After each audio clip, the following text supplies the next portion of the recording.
ରହିବ ନା ରାଣୀ ତ ଅନେକ ରାଣୀ ତ ହେଇପାରିବେନି ଆଉ ରାଣୀ ବି ନୁହେଁ ମୋ ଧର୍ମପତ୍ନୀ ସେଥିପାଇଁ କହିଲେ ରାଣୀ କହିଲେ ଅନେକ ହେଇପାରିବେ ରାଜାଙ୍କର ଅନେକ ରାଣୀ ରହୁଥିଲେ କିନ୍ତୁ ଗୋଟେ ସ୍ୱାମୀର ଗୋଟିଏ ହିଁ ସ୍ତ୍ରୀ ରହିବ ସେଠି ରାଣୀ ହବା ପାଇଁ ଗୋଟେ ଯୋଜନା ଥିଲା ନାଇଁ ରାଣୀ ହବା ପାଇଁ ନୁହେଁ। ରଚନା ବାନାର୍ଜୀଙ୍କୁ ଆପଣଙ୍କ ଧର୍ମପତ୍ନୀ ହିସାବରେ ଆପଣ ଦେଖିବା ପାଇଁ ଯୋଉଟା କି ସୁପର ହିଟ୍ ଯୋଡି ଥିଲା ରଚନା ମ୍ୟାଡାମଙ୍କ ସହ ହଁ ସୁପରହିଟ୍ ଯୋଡିର ଅର୍ଥ ନୁହେଁ ଯେ ଖାଲି ଧର୍ମପତ୍ନୀ ହେବେ କହିକି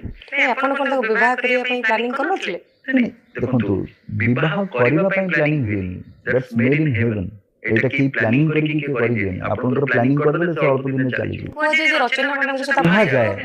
କୁହାଯାଏ ବ୍ରେକଅପ୍ ଦେଖନ୍ତୁ